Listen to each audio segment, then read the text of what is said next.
শোনা বুঝছস, অভিনয়টা হইতেছে একটা দগের বিষয়। কি হচ্ছে তোর ঘটনাটা? কি কিছু কইছে তোরে?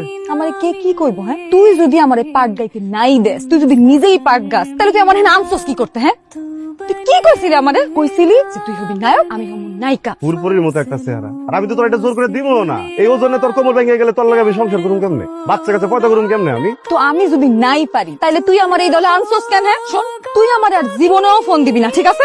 আমার বাপে যেই পোলা আইনা দিব, আমি সেই পোলা লগে বিয়া করব। সরি কি তোরে এতক্ষণ আমি মিথ্যা কথা বলতেছিলাম। তোর অভিনয় অনেক ভালো। সমস্যা হইতেছে কি, তুই যখন এই যাত্রাটা করবি, 10 গ্রামের মানুষ এবো যাত্রা দেখতে, তুই জায়গায় অভিনয় করবি 2-3 হাজার মানুষের সামনে, তুই যখন অভিনয়টা করবি, সব পোলাটি তোর দিকে চাইবো না, তোর হলে স্বপ্ন দেখবো না। তোর হলে স্বপ্ন দেখার অধিকার কার আছে? খালি আমার না? আমি কি চামু তোর হলে আরেকজন স্বপ্ন দেখুক? আমি গুলি করে দেবো না? আমার কাছে খালি গুলিটা কেনা নাই দেখাই তো আমি তোর অভিনয়টা করতে দেই না। আমি একটা গুলি কিনি, তারপর তুই অভিনয় করিস, ঠিক আছে? শোনা, তোরে হাসি দিছে রে। না হাসি যখন দিছ, তোর একটা কথা কই, ঢাকা থেকে ফোন আইছে, টেলিভিশন অভিনয় চান্স পাইছি। আসলেই ভাই স্ক্রিপ্টটা দেন, একটু প্র্যাকটিস করি। তোমার স্ক্রিপ্ট লাগবে, চীনের 5 মিনিট আগে তোমার ডায়লগ বলে দিবনি, ওই অনুযায়ী ডায়লগ দিয়ে যাবা, ঠিক আছে?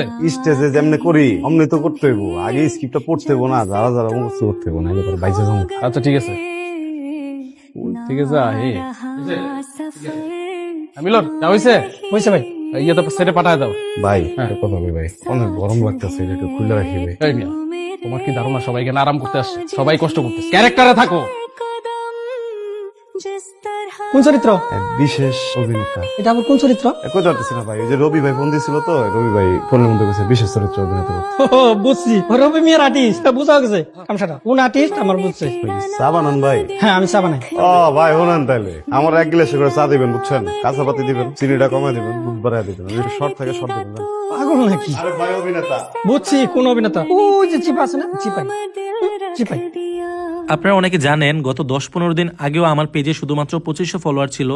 সো আমি কিভাবে শুধুমাত্র নাটক আপলোড দিয়ে এই 10-15 দিনে প্রায় 60,000 ফলোয়ার করে ফেললাম, এই বিষয়টাই আমি আপনাদের শেখাবো। আপনি নাটক আপলোড দিয়েও কিভাবে ইনকাম করতে পারবেন এবং খুব কম সময়ে আপনার পেজে ফলোয়ার নিতে পারবেন। আমি আপনাদের ভিডিও কলে আলাদাভাবে শেখাবো আপনি কিভাবে নাটকের ভিডিও এডিট করবেন, আপনি কিভাবে নাটকের কালারটা এডিট করবেন যেন সবার কাছে অনেক আকর্ষণীয় হয় দেখতে, আপনি কিভাবে আপনার ভিডিওতে লোগো অ্যাড করবেন, অথবা আপনি কিভাবে আপনার ভিডিওর মিউজিক এডিট করবেন যেন আপনার ভিডিওতে কপিরাইট না আসে।